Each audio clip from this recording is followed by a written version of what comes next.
Please stand for the pledge. I pledge allegiance to the flag of the United States of America and to the republic for which it stands, one nation, under God, indivisible, with liberty and justice for all. Hello, Tigers! Today is Friday, June 1st, and it's an A-Day. If you're a senior, you've been gearing up for the big day. It'll be on Monday, not June 10th. Don't forget to bring your cap and gown on Monday, June 4th to participate in the annual senior graduation walk. You'll meet in the Commons at 8 a.m. wearing your cap and gown and walk over the middle school before loading the buses to the elementary school. This is truly fun. The little kids treat you like superstars, and let's be honest, it's great practice for walking with that hat before commencement. Of course, before the grad ceremony, we'll be winding up the year. Next week, you've got finals on Tuesday, Wednesday, and Thursday. And you have to think about handing in your laptops. If you don't have a charger to hand in with it, you need to buy one before next Thursday. They're $25 and they're in the office. There's also locker cleanout and supplies recycling. Obviously, we don't need to recycle the 3-month-old milk at the bottom of your locker, but we probably have some school supplies that have plenty of use left. Donate these school supplies outside Miss Canola's room. Do something nice for someone else and the environment. And the big garbage cans are out. Anything that can't be recycled should be tossed in the garbage. You can start whenever, but you must have all the decorations and accumulated junk gone by Thursday. Have you thought about summer tennis? Remember to sign up for summer tennis. Please give Mr. Rukavina your USTA number ASAP. See Mr. Rukavina for more details. If you're a boys tennis player, remember to turn in your tennis uniform if you haven't done so yet. So, yesterday. In many ways, it was a regular Thursday.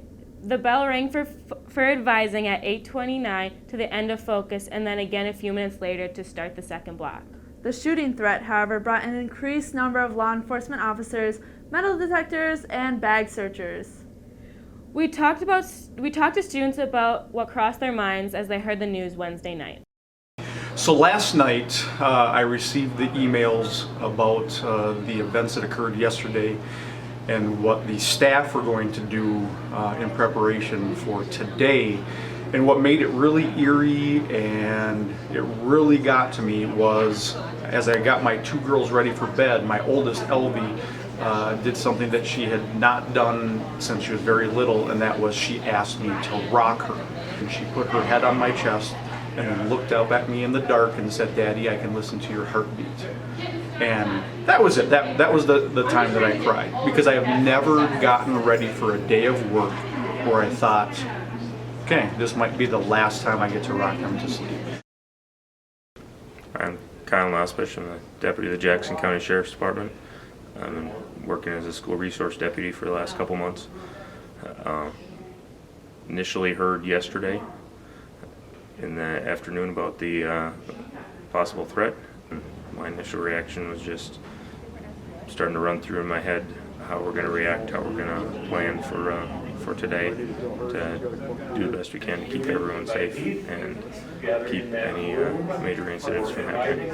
I came to school today because today is literally the safest day we have at school, because we have snipers on top of the middle school, on top of the high school. Over at the London Center, we have cops all around our school. We had cops at entrances this morning. We have cops and dogs walking around through the hallways of our school, and there's like no one here today, so that is why I chose to come to school.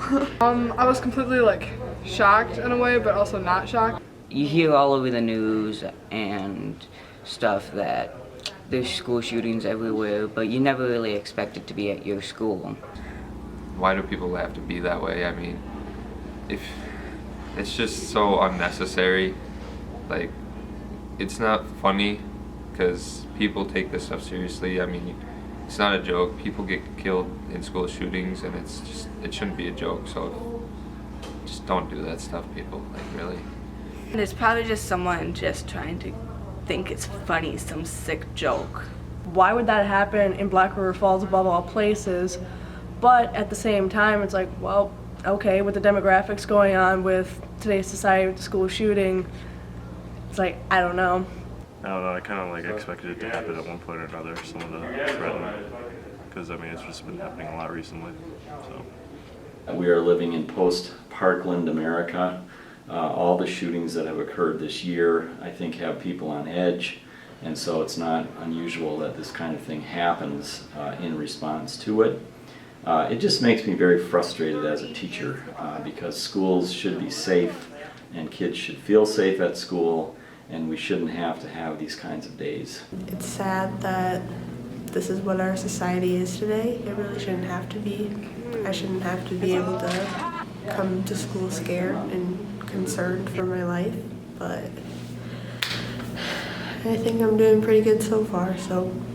You know, I've been running through my head and preparing how we would deal with these kind of things for a while.